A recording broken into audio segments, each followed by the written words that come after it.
Okay okay okay. విను ఆంజనేయ స్వామి మాల నేను వేస్తే నేనే కాదు నువ్వు బత్తాయి అంటే ఆంజనేయ స్వామి మాల వేసినావు అని అంటావు నువ్వు. మళ్ళీ మొదలెట్టారా?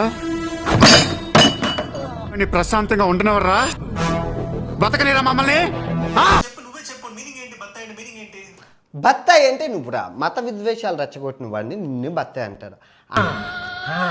అడు తిరిగి నా మీదగా వస్తాడు అనుకున్నా. ఆంజనేయ స్వామికి బత్తాయికి ముడిపెట్టి మత విద్వేషాలు రెచ్చగొట్టి వీడియోలు చేసి డబ్బులు సంపాదించేవి నువ్వు. ఒక ఐఏఎస్ ఆఫీసర్ కొడుకు అయ్యుండి బత్తాయి అంటే గ్రీన్ కలర్ లో ఉంటుంది. నన్ను కూడా మోసం చేద్దాం అనుకుంటున్నావు ఏంట్రా? నేనేం చేశాను సార్?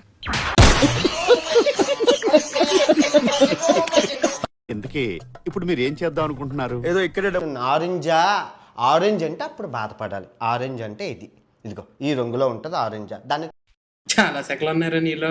తెలుగులో నారింజా అంటారు. చదువుకోవాలి. ఇంజనీరింగ్ 6 సార్లు చదివావు, దీనికి సంకనాకి దేనికి పనికిరావు కాబట్టి కుర్చీలో కూర్చొని సొల్లు కబుర్లు చెప్తున్నావు. వెదవా. దీన్నే హిందువుల్లో ఉన్నారు మత విద్వేషాలు రెచ్చగొట్టే వాళ్ళు, క్రిస్టియన్స్లో ఉన్నారు, ముస్లిమ్స్లో ఉన్నారు. వీళ్ళందరూ కలిపి మత విద్వేషాలు రెచ్చగొట్టి ఏంటిది మాకేంటిది అంటున్నాను చేసుకుంటారు. బత్తాయి అంటే ఆంజనేయ స్వామి అంట. బత్తాయి రంగు ఏ రంగులో ఉంటుందిరా చెప్పు? గ్రీన్ కలర్లో ఉంటుంది. నారింజ అంటే ఏ రంగులో ఉంటుంది? ఆరెంజ్ రంగులో ఉంటుంది. వెనకటి కోడు తుపాకి లేకపోయినా లపాకి కావాలన్నా అంట. కొడుకులారా, చైనా జపాన్లు ముందుకు వెళ్ళిపోతుంటే మా ఈ బత్తాయినా కొడుకులు దేశాన్ని వెనక్కి తీసుకెళ్ళి కెలికి